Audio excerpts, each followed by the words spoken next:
I'm so happy to be here.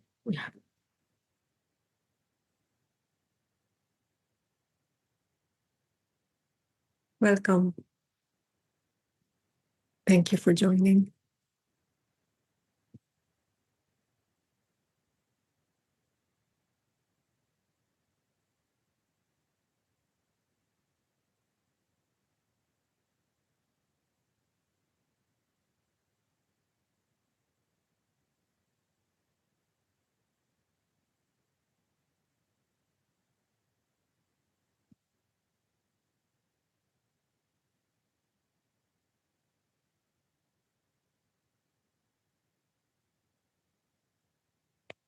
It's been a couple of months, more than 2 months actually, that we got together like this. If there is anything arising within any one of you, feel free to raise your electronic hand or throw a question or a comment or something that you want to discuss about in the chat. And I would feel very happy to address that, however that flowers.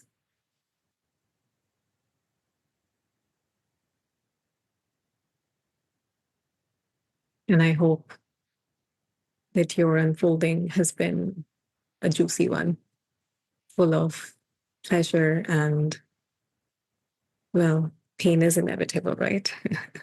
we don't want to wish it, but it's part of the flow.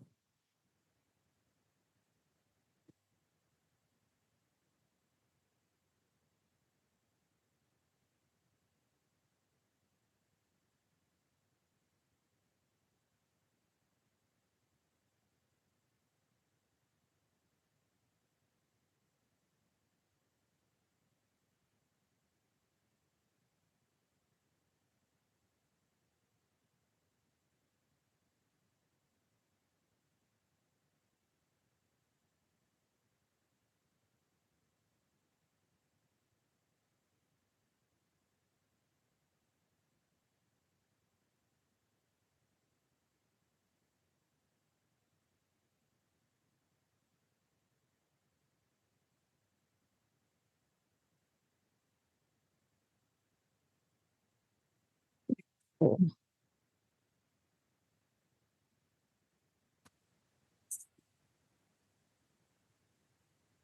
Hi, Berlin. Hi, Ranko. How are you? Very nice. And you? Very well, thank you. It's good to see you. I'm new in these meetings, but we met 2 weeks ago, if you can remember. Yes, not too long ago, that's right. So, like I shared my experience with you, I found you a few months ago, and I was in the place of very, very deep silence at that time. And I recognized that you are also coming from that place. So it was rather impressive.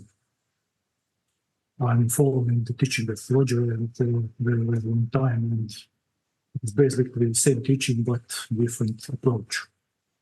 So it can be very, very helpful to see that approach. More softer, more like feminine, more deep approach.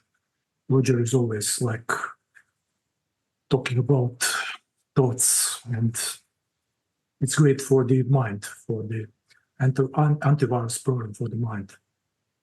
But you're coming from a much more deeper place. So thank you. It's a pleasure. And however, I do want to mention that this deeper place is the blessing of Roger too. So it's really Roger's grace and teaching that is coming up in this way from Gurleen, as you see. Yeah. So thank you for sharing. Yes. And you've been well. Everything okay?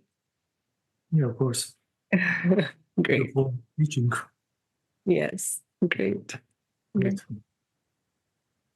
Great.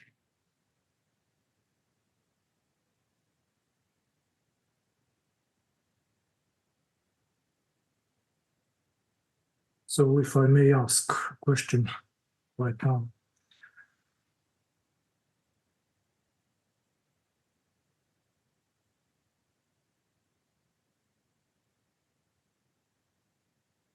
Well, what is your experience about sense of being? How that unfolded for you? I'm curious. Sense of being.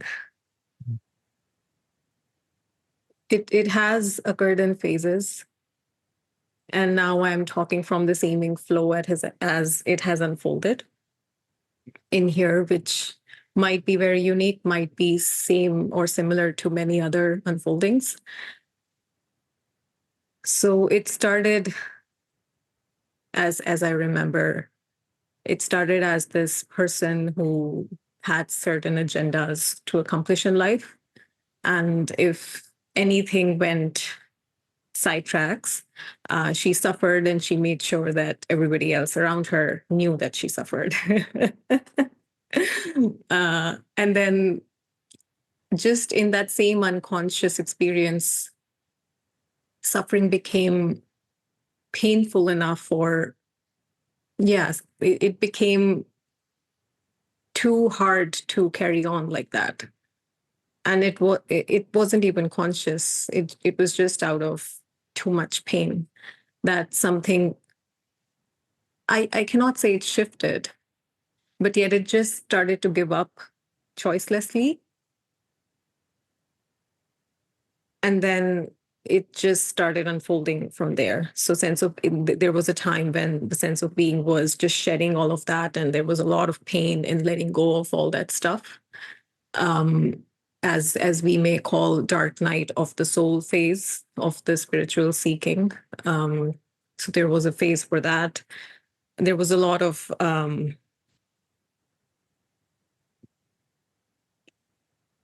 detaching, even physically, from the outer world in the form of taking silent retreats or just disconnecting from everybody. And that has happened a lot also, and felt pleasurable even. So there was a preference to spend time like that. And the sense of being in that phase was more just this formless, empty. The body was just a bubble in that. So there was that phase of not being this body, really. However, the perception was still localized and yet not localized.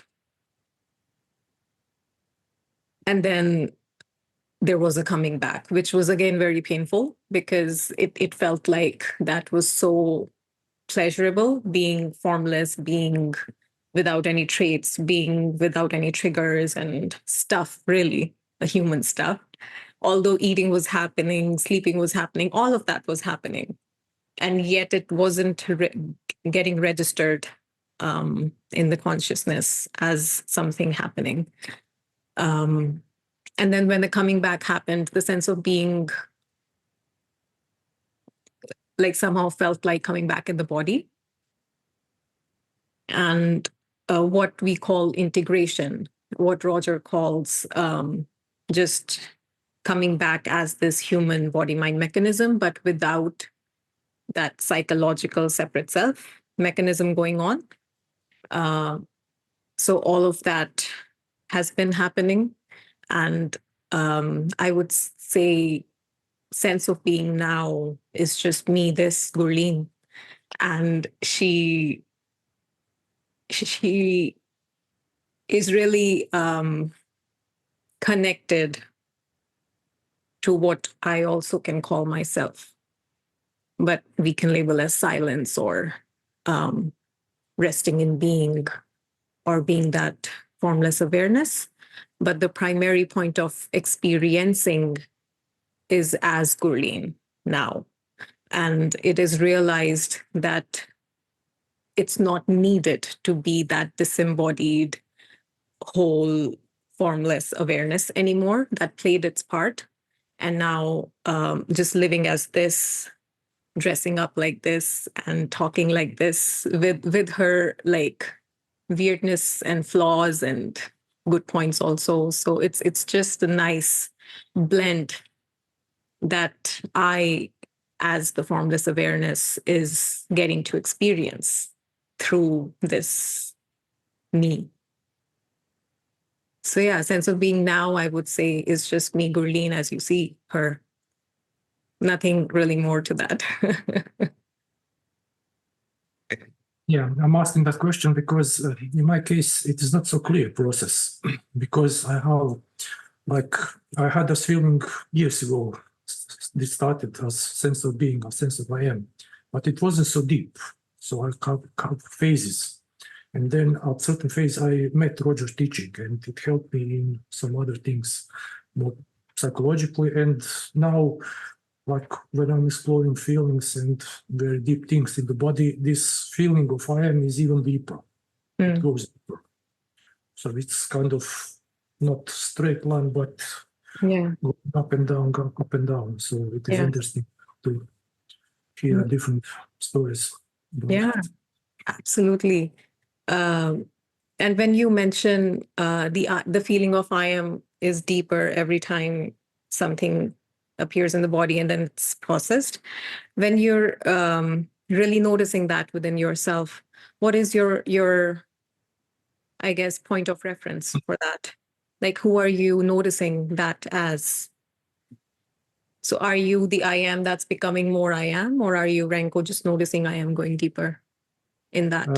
I would describe at this moment like a very deep feeling of silence. Mm, I have no better word to say it. It's more like on emotional level. It's sink down.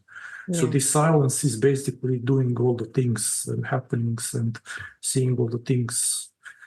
Before that, more appropriate word was awareness, consciousness, but I find it more on an intellectual level now Mm, because something happened deeper.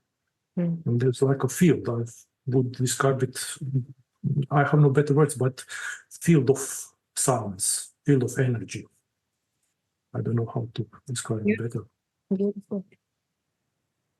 Yeah, there's no end to it, is what we may discover also. Yeah. And that's amazing. That's why it's always fresh. Yeah, that's beautiful, Renko.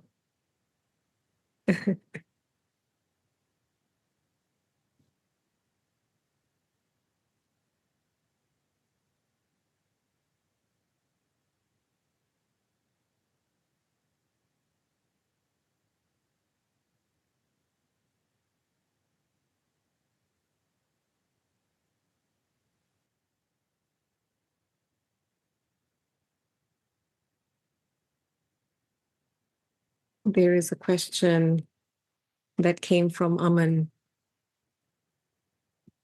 I'm just going to read it. It's strange, but initially I perceived myself as cold personality with very little attachment to people and fear to death. But as the layers are unfolding, I feel there is a lot of attachment and fear. That's beautiful, Aman. That's such a vulnerable and honest sharing. And I would just congratulate you for discovering this. Because yes, the personality is built.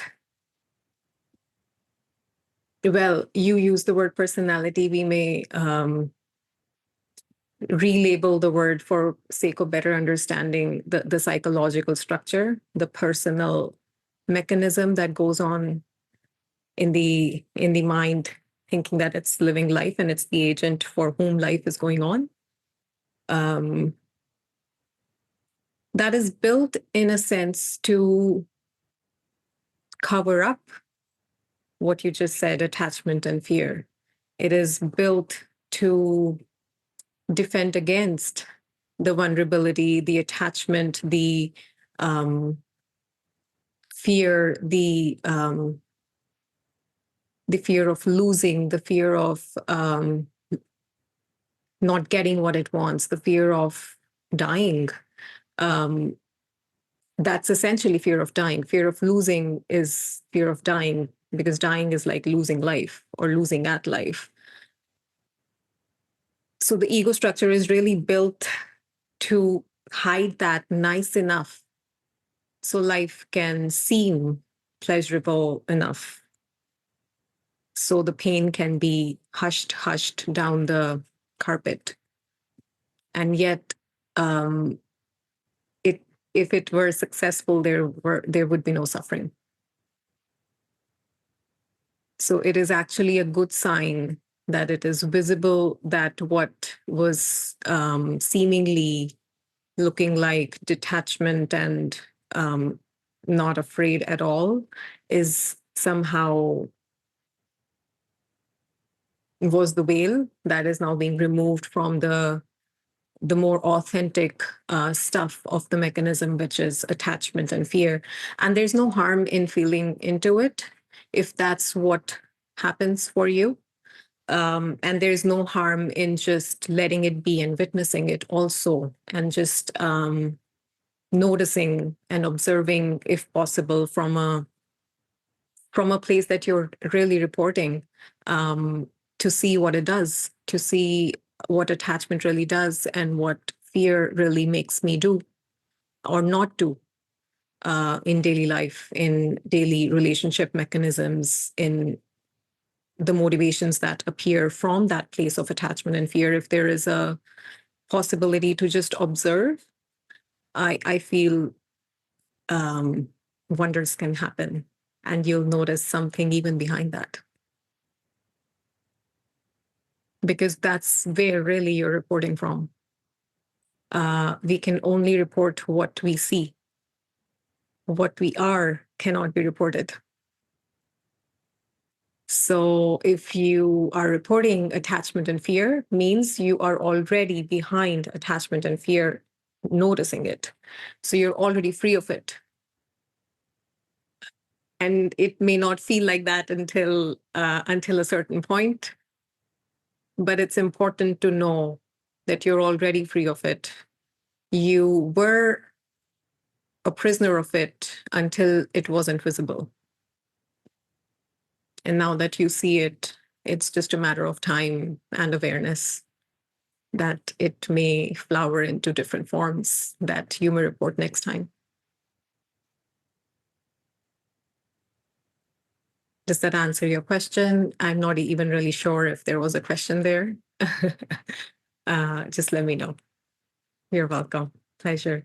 And yes, congratulations again on such dynamic unfolding. It sucks for a while, but it gets better.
There's a saying from Ramana Maharishi, that silence is the highest form of teaching,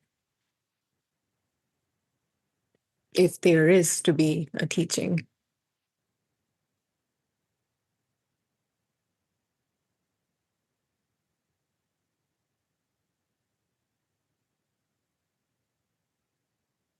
And if we really contemplate on this sentence, what is silence and what is a teaching?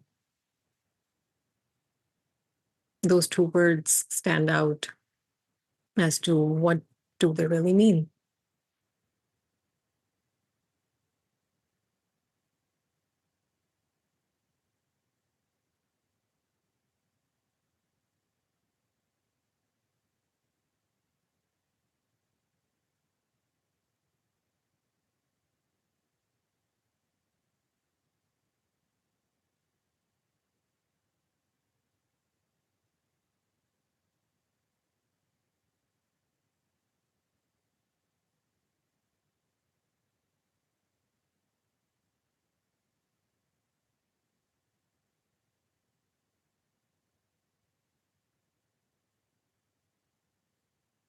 Because in our world that we live in, a teaching is from a teacher who knows something that the student doesn't know.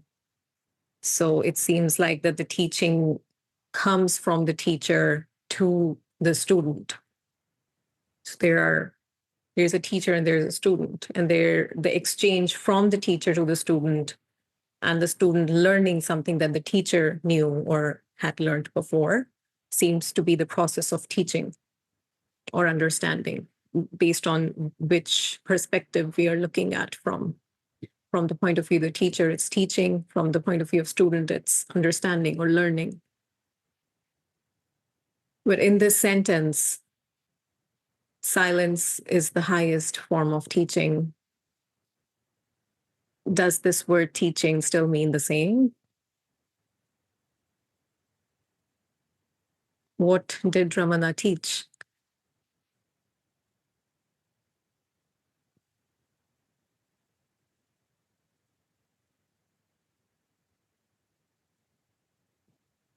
What is Ramana teaching?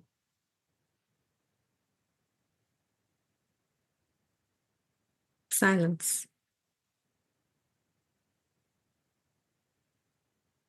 And the teaching here is a mere transmission, which is not even an action, which is not even an intention.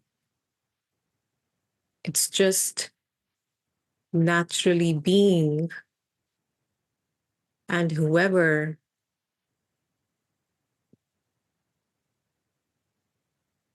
appears to be in that,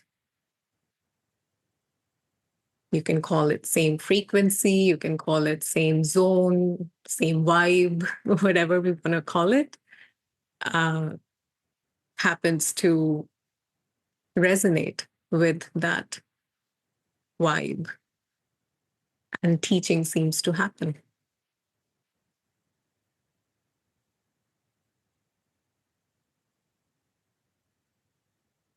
And yet there is no teaching going on. A teacher who teaches is not a teacher.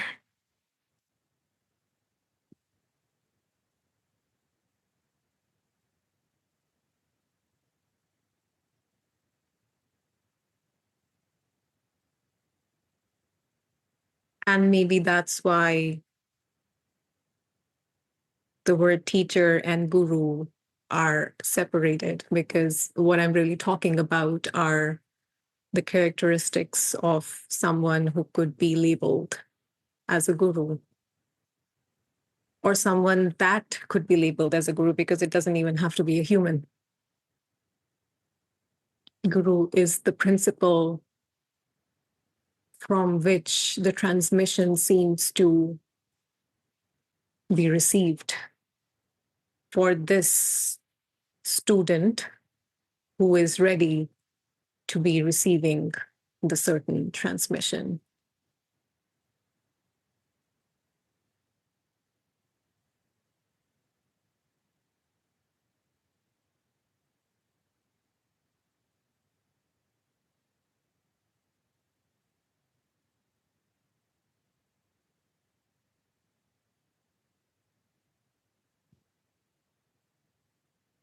So there is no teaching. There is just being.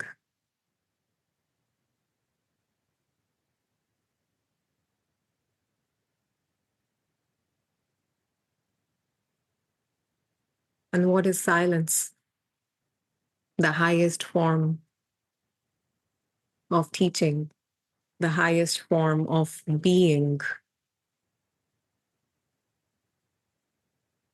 But what really is silence?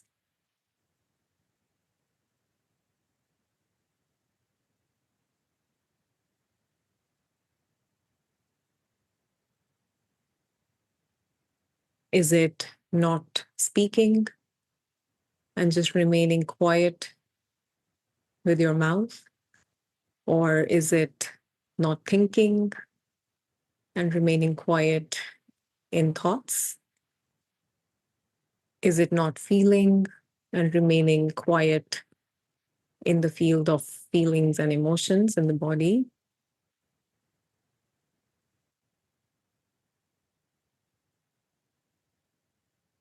What is it?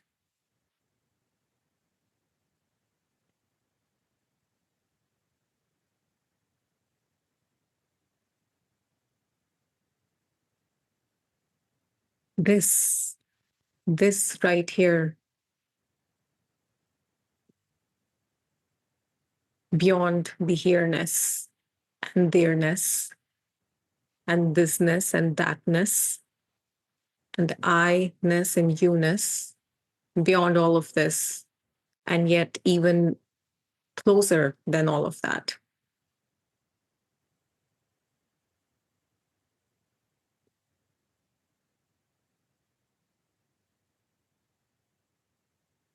is silence. We can more accurately talk about what silence is not rather than what silence is.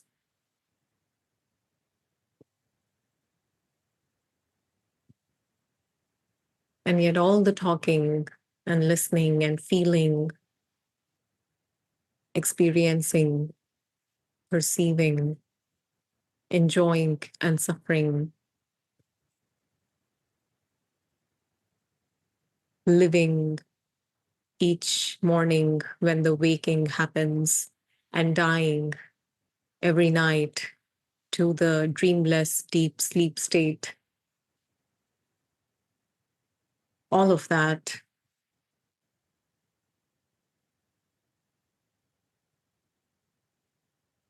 is within silence.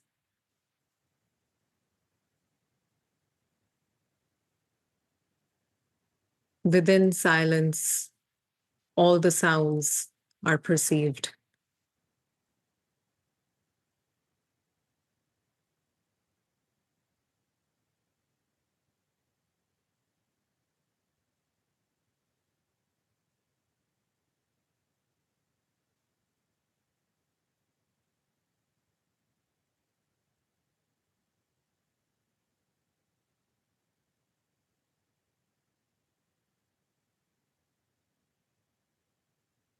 And when we're sharing like this, there may happen a resonance where you feel yourself diving deeper into your own self. And it feels like, oh, this is what silence feels like. Yes, that is also what silence feels like. But silence also feels like brushing my teeth. And it also feels like fighting with my spouse. Or it also feels like doing the dishes, going for a walk, not liking the hot weather, loving the spring weather. It's all of that. There is nothing that can be said is not silence.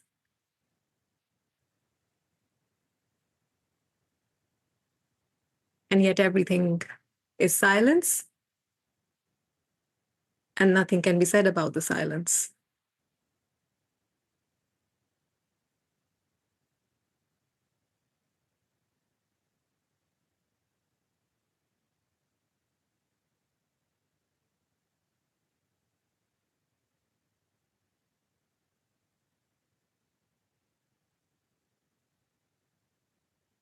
So silence is the highest form of teaching.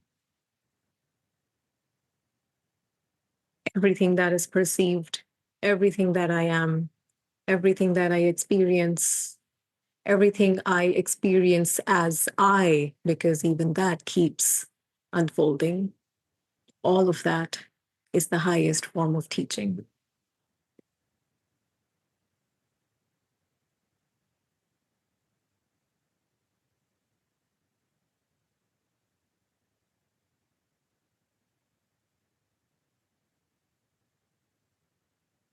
What would be a purpose of teaching?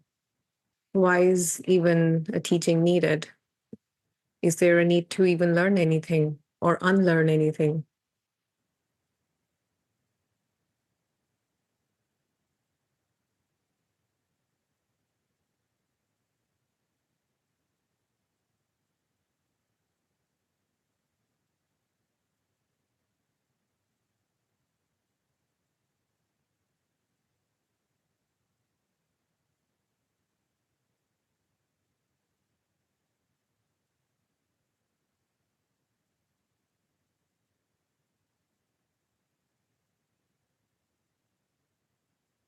Well, to be honest, there is no need. There is no need for anything really to happen. And many wisdom teachings say that nothing is happening, even. Nothing has ever happened. Nothing is happening.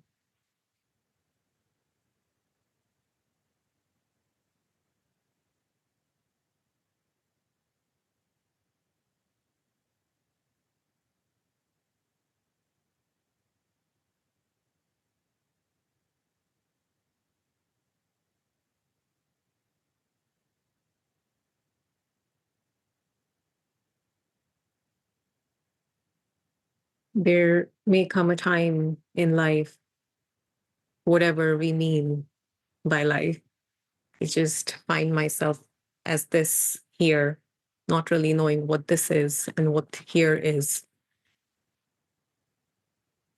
There may come a time in this game that's going on uh, to learn stuff. So the teachings appear for that. And there may come a time in life where a teaching appears that points out that really you don't know anything, however much you might have learned. It is not possible to know what this is.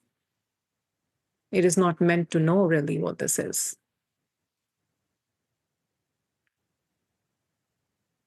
There is no purpose. There is no meaning. And there may come a time when that is not dreadful anymore.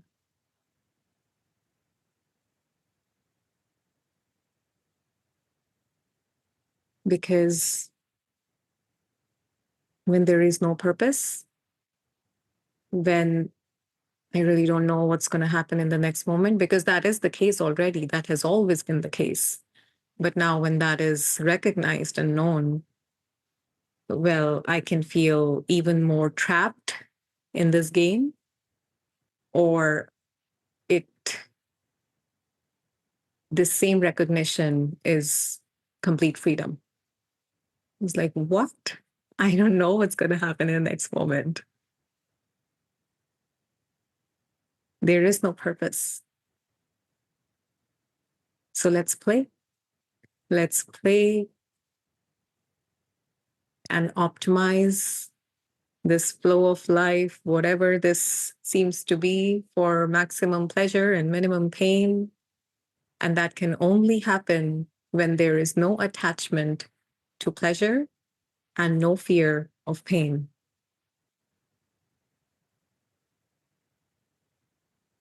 And this falling away of attachment and fear, which is, you can say, they're two sides of the same coin. When that coin is thrown into the well of understanding, there really is potential to experience life more fully, more pleasurably, more painfully. There is a potential to experience it in a raw way without sugarcoating it or without exaggerating, making it worse than it has to be. So all those storylines of, oh, the pseudo positivity or the victim mentality or all of those structures and mechanisms that were in place to hide or run away from this deep-rooted attachment and fear, when the attachment and fear falls away, all those mechanisms have to run out. It may be a gradual process. They may run out right as the suffering falls away. It may be different for different processes, seeming processes. And yet life can be more juicy and less exaggerated in the mind.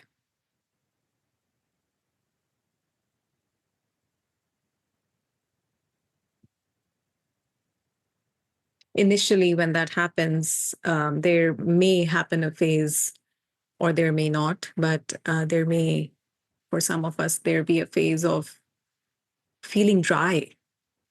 It's like I don't feel motivated. I don't feel like doing anything that I used to like to do before. I don't feel like going to club, drinking, whatever, watching TV, whatever I like to do before, playing sports. All those interests may fall away. And it may seem like, well, freedom doesn't feel so good anymore. And that's true. It can be a boredom, demotivated, dry kind of phase.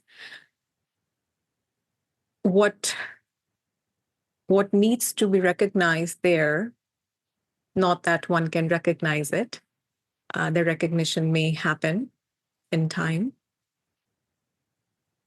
is that all those interests or motivations that fall away were probably fed by the same attachment and fear mechanism.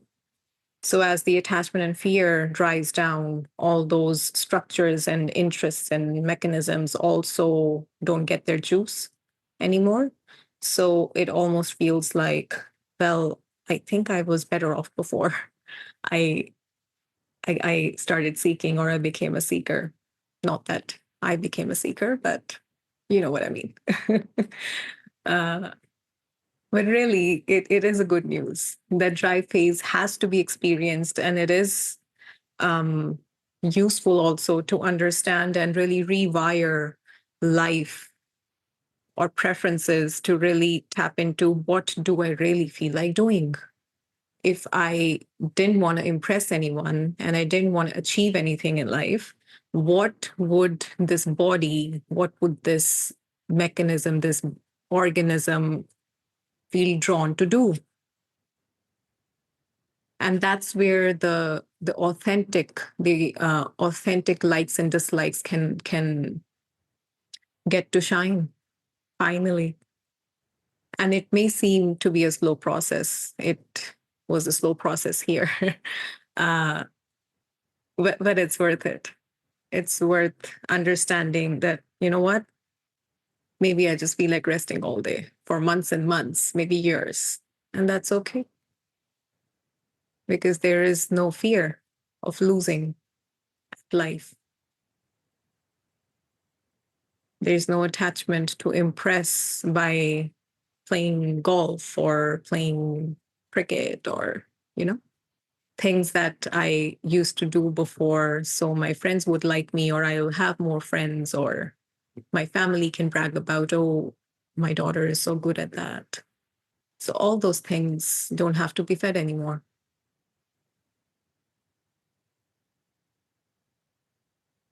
And slowly and steadily, one may notice one morning you wake up and there is energy and you feel like, oh, let's go out for a walk today.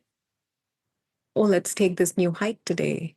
Oh, let's book a ticket for that vacation spot today. Let's join that yoga class today.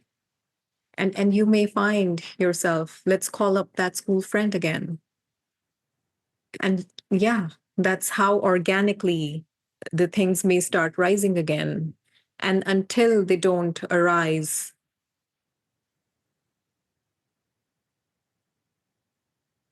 it may feel like that things are falling apart and falling away.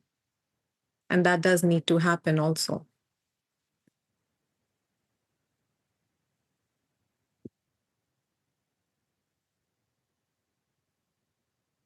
And it may also be inevitable for us to give in to the fear and go back to the older way of life. And that's okay too. But what I can say from experience is that getting back to that older way of life after you have tasted this will not feel good.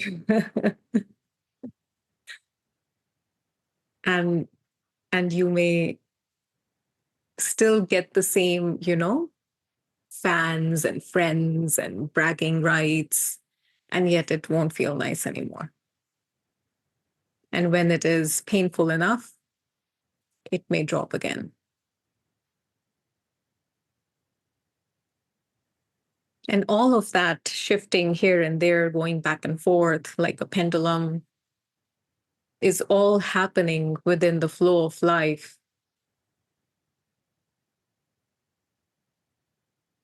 Which we call the flow of life. And yet, I really don't know what this is. And I really don't even know the I that I'm talking as. It cannot be found.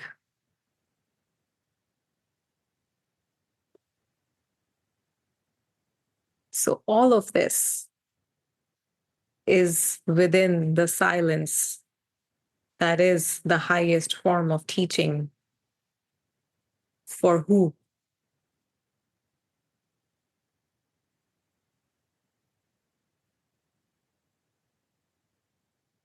There are no two. So who would teach who?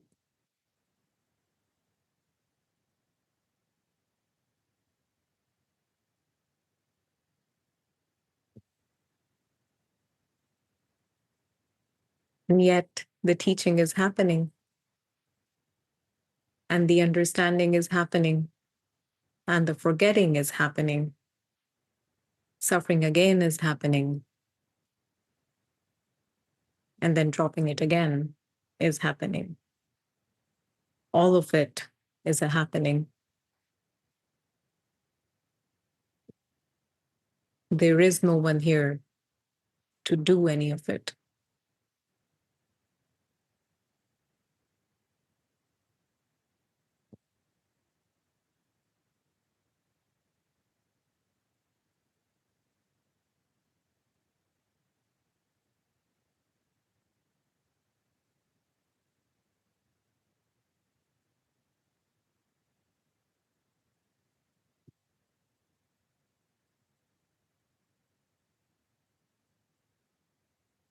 So whatever label may be used, I, you, silence, God, this, isness, consciousness,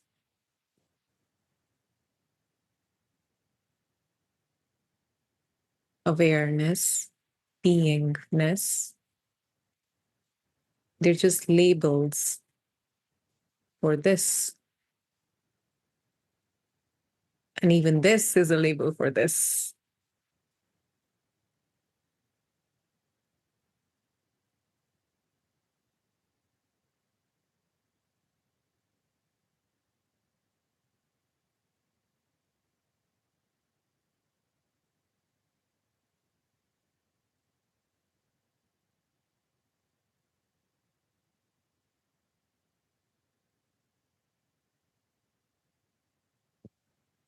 when I am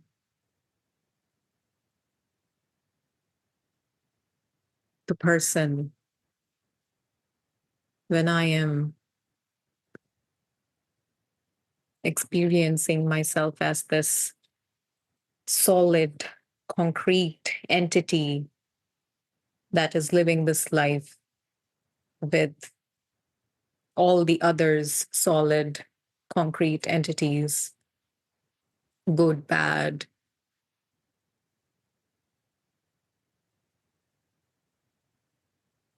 comfortable, uncomfortable, all of that is going on in life.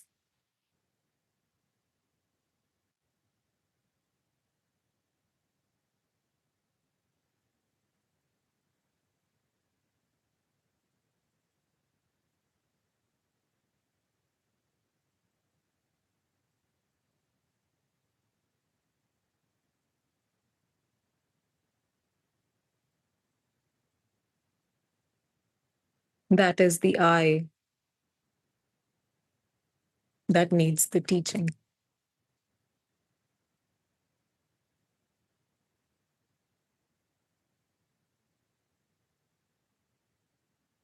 That is a place from where I need to really navigate and prioritize and build fences and build a whole territory to make sure that what I want, what I'm attached to, is inside that boundary and is allowed inside that boundary.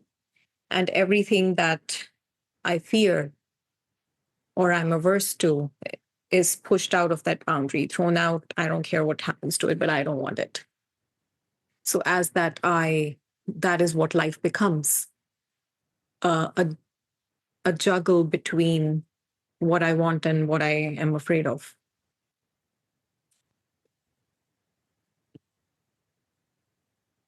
And when I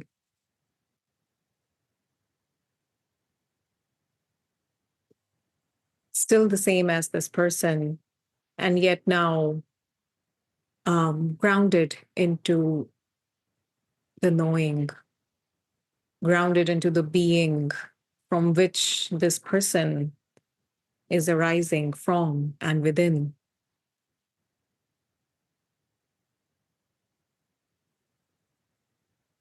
The boundaries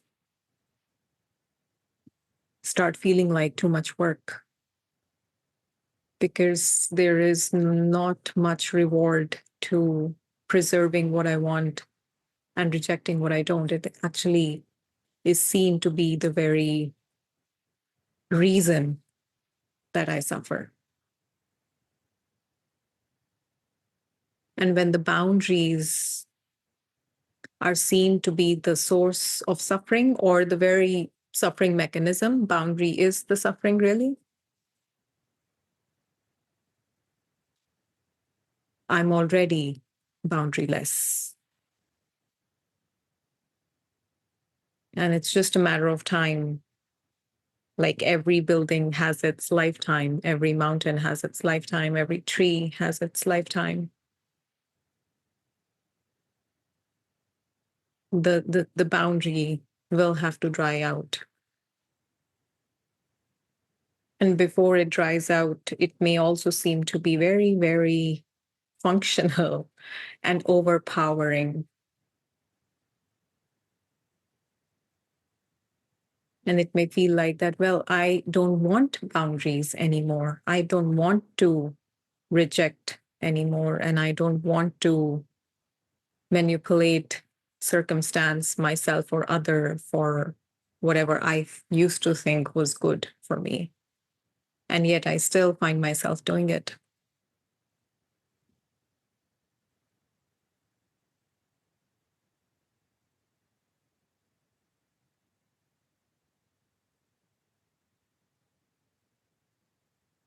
And as I am more and more connected to the recognition that it is all happening, all this manipulation and boundaries and dissolving of boundaries, all is just an impersonal happening without anybody putting them in place or putting them out of place.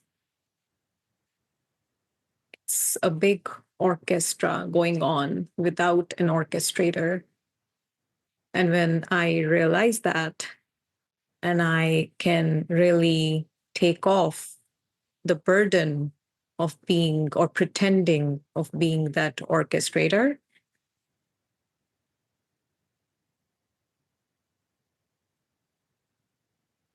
that's already freedom from that suffering.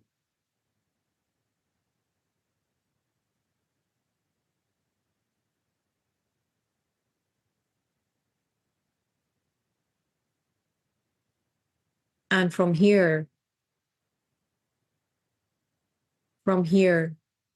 I do not even need to reject the boundary that may not have dissolved yet. Because that is rejection on top of rejection.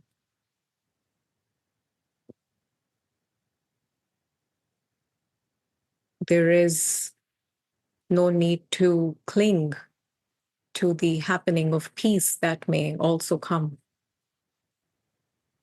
inevitably after the boundaries weaken.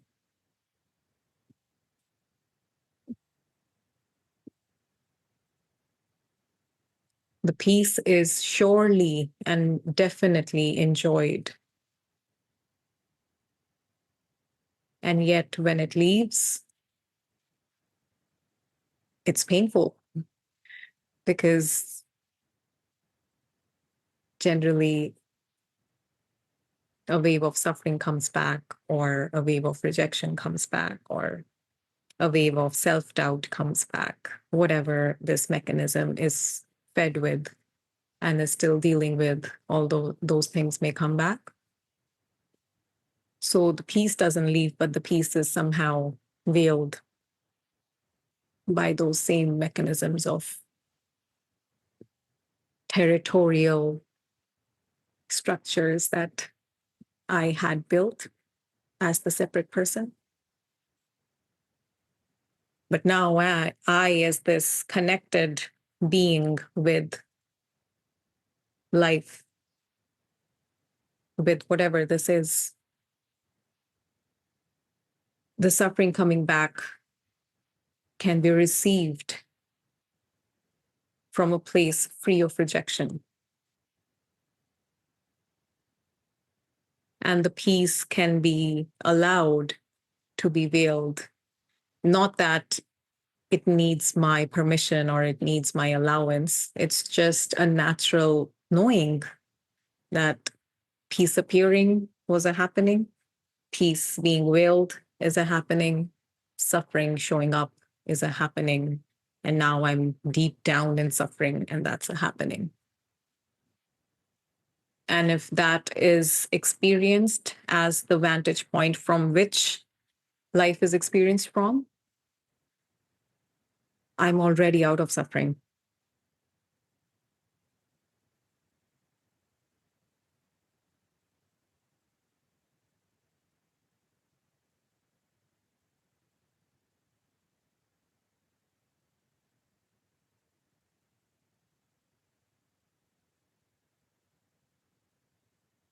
And as we talk about all of this happenings, silence is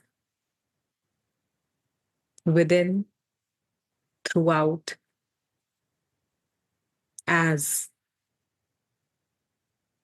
beyond all of this.